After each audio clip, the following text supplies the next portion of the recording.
Buen día, ¿cómo estás? Bien, bien, bien. Bueno, antes de comenzar, que tengo que preguntarte lo del paro, lo de la Unión Cívica Radical, los alfonsinistas salidos de la Unión Cívica Radical y todo, hoy se hubiera cumplido 68 años Jorge Rubén Varela, para mí uno de los políticos más importantes que tuvo la ciudad de Campana, ¿no? Sin dejar de lado a don Calixto Bartolomé de Lepeane, ¿no? Sí, sí, qué joven que se fue, ¿no? Ujú. Qué joven que se fue. Esto es algo que a veces no paramos, no reparamos, ¿no? En su plenitud de su edad, de su carrera política. eh, pero bueno, es lamentable. Pero bueno, un buen recuerdo, sí, como decís, un político muy importante que marcó una época de la ciudad. Un tipo que buscaba permanentemente el consenso, el diálogo, el acuerdo, ¿no? Como forma de resolver todos los problemas, ¿no? Los que enfrentaba tanto en la ciudad como en su carrera. Jorge se transformó en un referente importante en la política provincial del peronismo, ¿no? Sí, sí. Venido de una ciudad pequeña que no te da la posibilidad por su, digamos, por su volumen electoral de que tenga un peso importante en términos electorales, pero bueno, su capacidad, su habilidad, su bonomía personal también, ¿no? Yo digo, tengo muchos amigos en el peronismo de aquella época y todos lo querían mucho, todos guardaban un gran respeto personal y un cariño, un fuerte cariño, ¿no? Ujú. Así que digo, creo que merece un recuerdo afectuoso por parte de todos nosotros. Ujú. Alberto, tengo que hacerte una pregunta por ahí, que es media personal, la podés contestar si querés o no querés. ¿Vos te alejaste de la política porque, te digo, ¿no? De la función pública y demás, porque es desgastante y porque te pasa de que no parás y el desgaste que tuvo Jorge, vamos a ser sinceros, me parece que eran las presiones políticas que uno tiene. Tu alejamiento de la política, porque vos también te alejaste joven de estar en el ojo de la tormenta, diríamos, porque bueno, fuiste dirigente muchos años de la Unión Cívica Radical y con cargos importantes, ¿no? No, yo creo que no tiene que ver con eso, creo que tiene que ver con cansancio sobre todo pues, moral, ¿no? De algunas cuestiones. Creo que como personas vamos evolucionando y si bien yo no me alejé totalmente de la política ni aún hoy, sí, como vos decís, por ahí de los primeros planos y de las responsabilidades nacionales o provinciales. Yo creo que para mí el gobierno de la Rúa fue un punto de inflexión, mereció varios años de reflexión por qué habíamos llegado a aquello y bueno, y yo que fui parte de ese gobierno, por suerte nos fuimos, por suerte digo para la autoestima personal, ¿no? Nos fuimos varios meses antes, casi 8 meses antes de la debacle de diciembre, porque ya veíamos venir y advertimos al gobierno de la Rúa que no era el camino el que estaba tomando. Digo, a mí fue un golpe personal muy fuerte ese fracaso en términos de proyectos políticos y de proyectos ideológicos, ¿no? Creo que quedó plasmado para la sociedad argentina, aunque la sociedad no lo aprendió, evidentemente, que los planes de ajuste, los acuerdos con el Fondo Monetario, las políticas neoliberales, lo único que traen es hambre, es sufrimiento, los que se ajustan siempre son los de abajo, ¿no? Ujú. Los bancos no se ajustan, los empresarios no se ajustan, las empresas no se ajustan, pero sí se ajusta al Estado, a la salud, a la educación, a los que menos tienen. No casualmente, cuando vienen estos modelos económicos, hay más desocupación. mm, Por lo tanto, digo, eso me mereció una fuerte reflexión y por varios años, digo, si bien seguí militando provincialmente y demás, este, me parece que me permitió a mí poder reflexionar más hacia adentro, retomar la lectura y el análisis político y seguir militando en política, pero desde otra perspectiva y desde otro lugar, ¿no? Y también apostar al desarrollo personal en otras áreas, ¿no? Sí.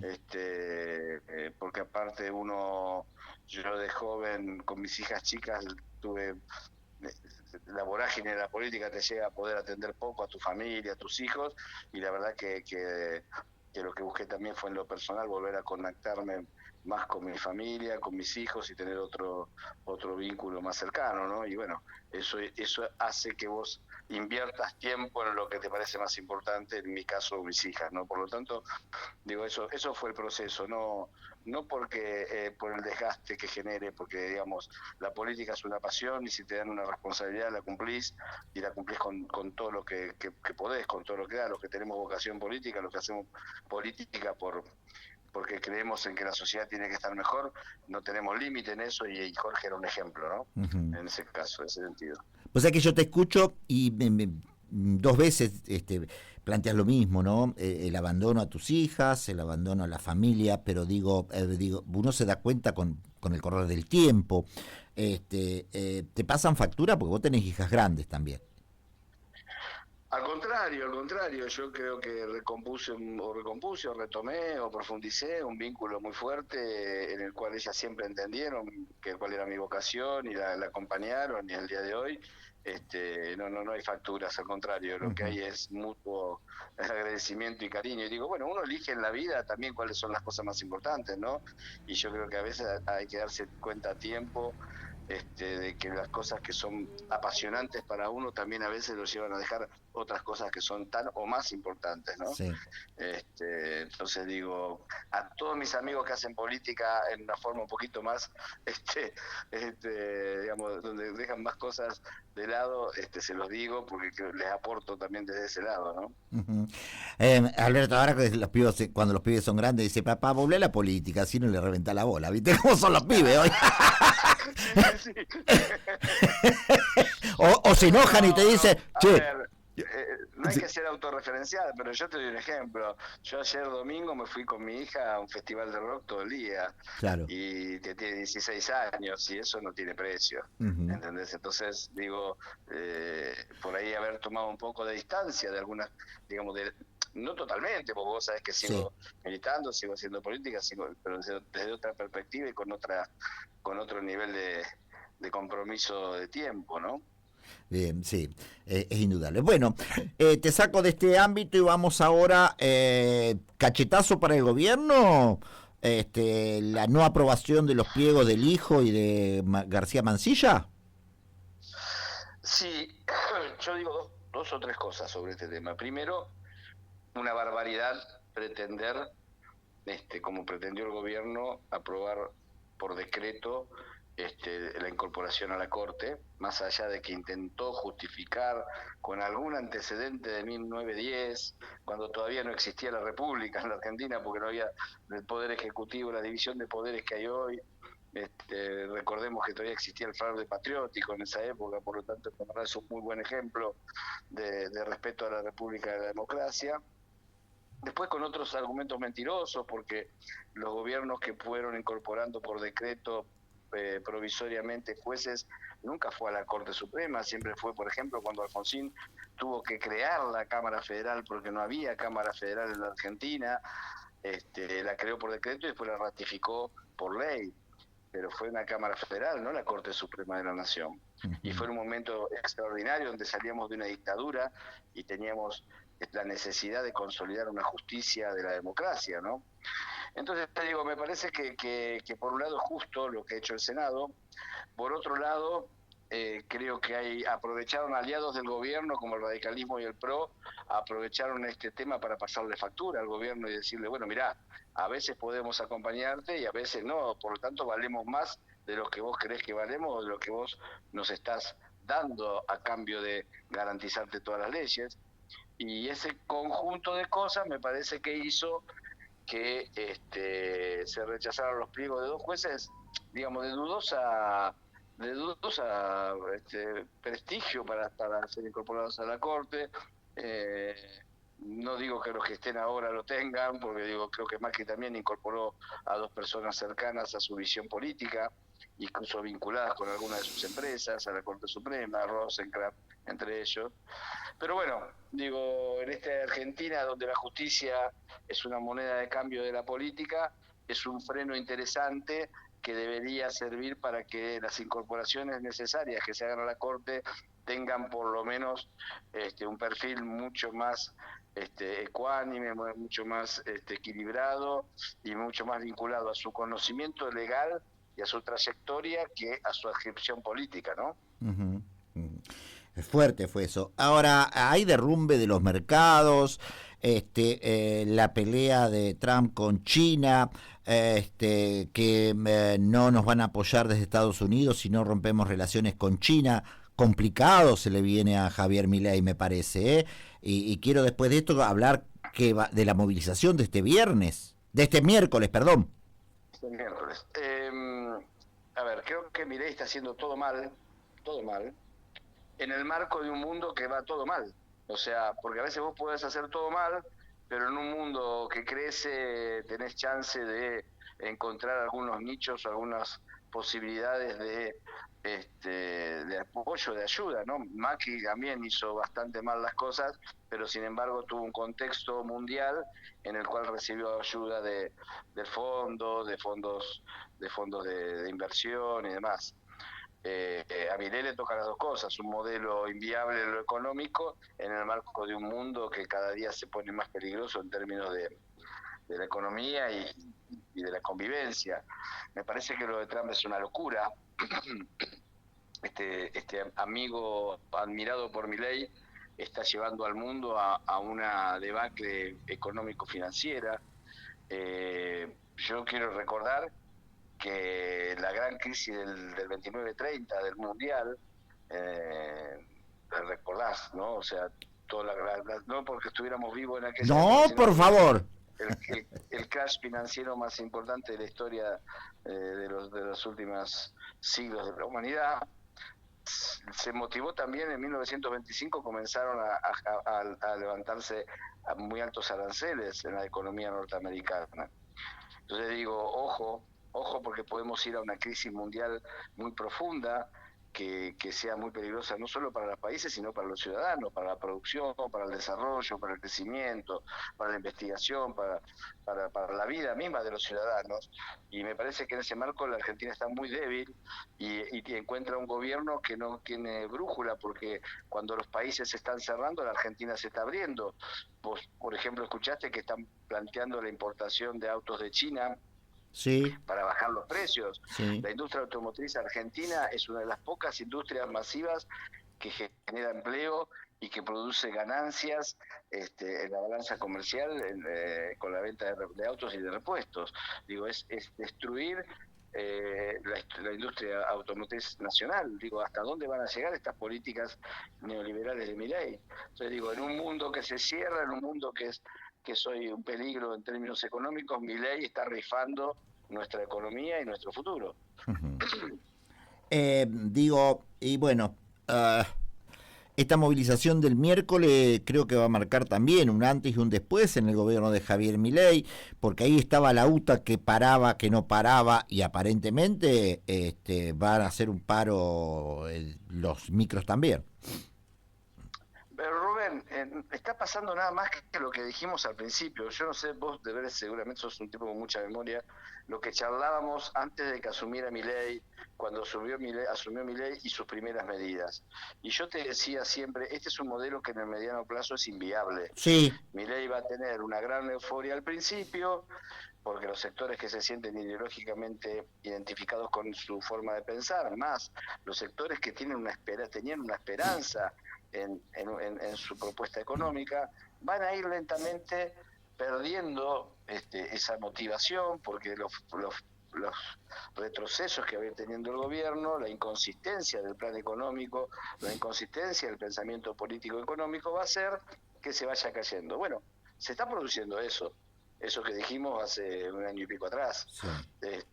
Y se está produciendo bastante rápidamente, porque en estos últimos semanas, te diría, el desgaste del gobierno, el desgaste de la economía, las corridas cambiarias, la caída de los bonos argentinos que tienen que ver con problema mundial, pero también tiene que ver con el aumento del riesgo país, que tiene que ver también con las perspectivas hacia el corto plazo, y también tiene que ver con la expectativa sobre el gobierno de Milei, al que ya le entran las balas, no es como antes.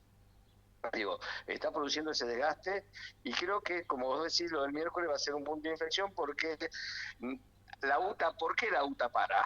¿Y por qué no paraba? La UTA no paraba porque tenía un acuerdo con el gobierno y venía hace rato siendo muy tolerante, y el resto de los gremios también. Convengamos que la CGT estaba bastante aletargada, digo, llegó un límite, y los y los dirigentes de la CGT, si algo tienen, es gimnasia política, y si algo entienden, huelen en la debilidad del gobierno.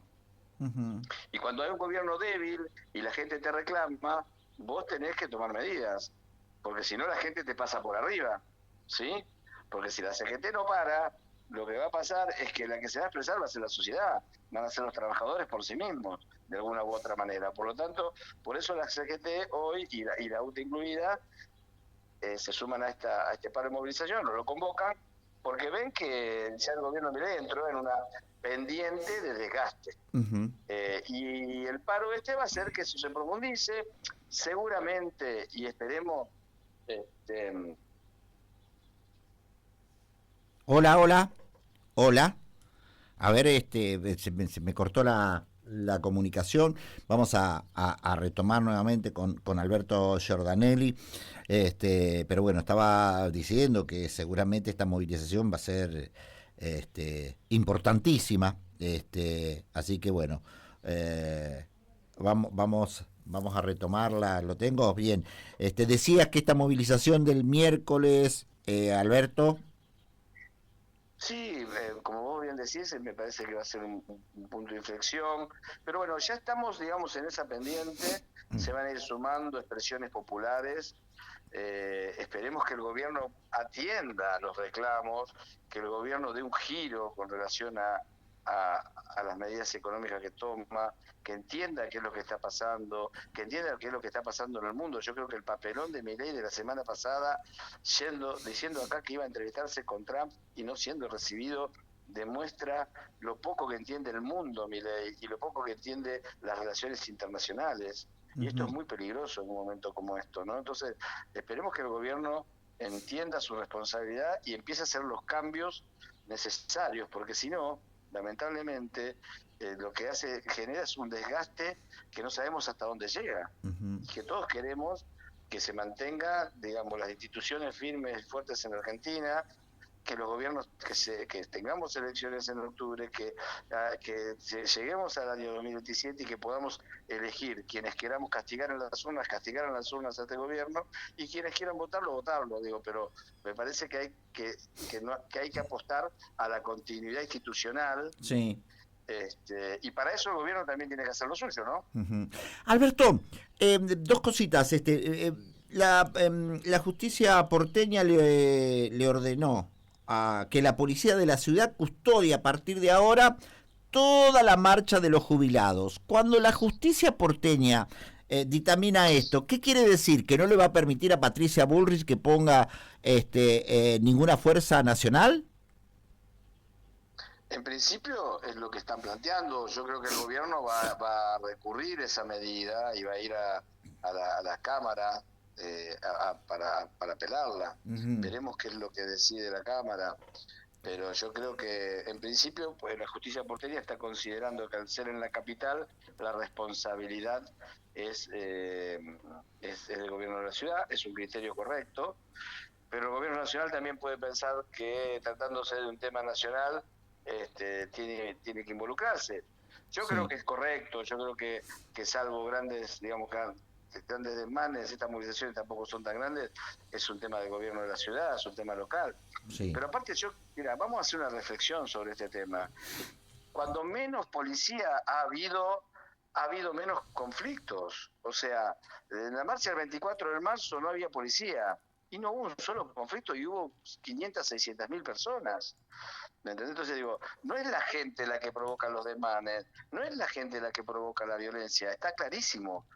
El problema es cuando transforman a las fuerzas de seguridad en represoras de una libre expresión popular, ¿no es cierto? No había policía el 24 de marzo y no hubo problemas. Y cuando se ha hecho cargo la policía de la ciudad tampoco ha habido problemas. Ujú. Es claramente un gobierno nacional que tiene una vocación de provocación contra los sectores que se expresan libremente, ¿no? Entonces me parece buena la decisión de la justicia de la ciudad y me parece que es un buen camino para tratar de bajarle los decibeles a este problema. Ujú. Alberto, acá tengo una información, ¿no? que está saliendo en este momento. Dice, el gobierno, a días del paro general, el gobierno no consigue acercarse a la CGT, pero estaría logrando que haya colectivos. Bueno, me parece que no cambia nada. Me parece que no cambia nada. O sea, va a haber una fuerte expresión Ahí te de das rechazo cuenta a la de la política dirigencia. económica. Va a haber una fuerte expresión de rechazo a la política económica y esto es lo central. Después, si algún gremio se pliega o no se pliega, los acuerdos del gobierno con algunos gremios son cuestiones secundarias, no cambian la realidad. La realidad es que hay un modelo económico que castiga a los sectores populares y que los sindicatos, la CGT y la gente seguramente va a marchar y va a adherir a esta fuerza, a esta medida de fuerza. Ujú. Bien. Bueno, hemos tocado distintos temas, ¿no? Pero la devaluación de Brasil, me olvidé de preguntarte, ¿nos complica a nosotros los argentinos también? Sí, sí, nos complicó y nos complica porque obviamente cuando tu socio comercial, tiene un dólar cada vez más caro y vos tenés un dólar cada vez más barato, tus productos son caros. Ujú. Entonces nosotros le vendemos al mundo, pero el principal socio comercial al que más le vendemos es a Brasil. Y nuestros productos son caros y entonces no se compran, o se compran menos. ¿Sí? Además del flujo turístico que te genera también otra salida de dólares. Entonces, el tema es que Brasil es un país, es una economía estabilizada. Entonces, la devaluación de Brasil fue una estrategia del gobierno brasileño para penetrar en mercados mundiales, para exportar más al tener un mejor precio y a la vez no se traslada a precios. Brasil no acostumbra trasladar a precios las devaluaciones como hacemos en Argentina. Así que sí, nos ha complicado y parte del problema que tenemos, una pequeña parte, también tiene que ver con eso, con que nuestra moneda está retrasada con relación a otras monedas del mundo. Por eso es que los precios argentinos son tan caros en dólares, ¿no? Ujú, ujú. Bien, complicada. Se viene una semanita complicadísima, Alberto. Sí, esperemos, por eso repito, yo lo que creo es que esperemos que el gobierno, que no ha demostrado hasta ahora mucha racionalidad ni mucha calma, entienda que tiene que cambiar rumbos, entienda Ujú. que la tosudez, la necedad no llevan a ningún lado cuando vos te equivocás. Al contrario, tenés que abrir las puertas, escuchar y tratar de cambiar los rumbos porque en definitiva el destinatario de las políticas es la gente, no el capricho del gobernante, ¿no? Estamos ante un gobierno insensible, que tiene poca capacidad de diálogo. Bueno, van a tener que cambiar, o si no, bueno, la crisis se va a profundizar. Ujú. Bien. Ahora, cuando hablábamos esto antes de la asunción o los primeros meses de asunción de Javier Milei, yo ahí no recuerdo, porque creo que nunca hablamos de tiempo, pero ¿iba a ser tan rápido al año y pico que íbamos a empezar a tener estas complicaciones? ¿O vos pensabas que iba a pasar más tiempo? No, yo no pensé que iba a ser tan rápido. Ajá. Yo no pensé porque aparte de lo que no pensé que iban a cometer los errores que cometieron, porque vos fíjate que si bien el plan económico sin lugar a dudas termina mal en el mediano plazo, la realidad es que en los últimos 30 días cometieron 5 o 6 errores terribles, desde el tema de Libra, de la moneda esta, de criptomoneda que promocionó el presidente para acá, solo han sido tiros en el pie, solo han sido errores autogenerados por el gobierno, ¿no?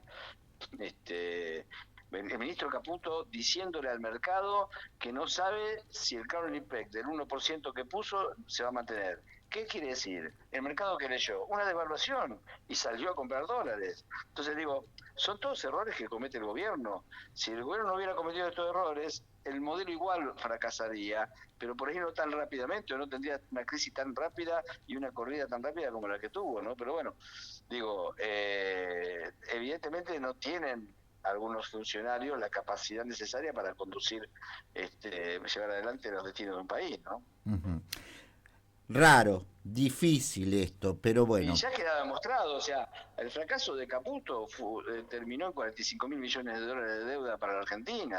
El Ujú. fracaso de Caputo Sturzenegger de hace apenas 6 años, Sí, 6 años y medio. no hace Entonces tanto. digo, ojo, y insistimos con los mismos personajes, con la misma política que nos llevaron a situaciones muy peligrosas. El otro día escuchaba a un economista muy serio, que es Álvarez Tajís, muy respetado por los economistas y por el mercado, que decía, la toma de deuda de Macri fue el peor hecho económico de la historia argentina.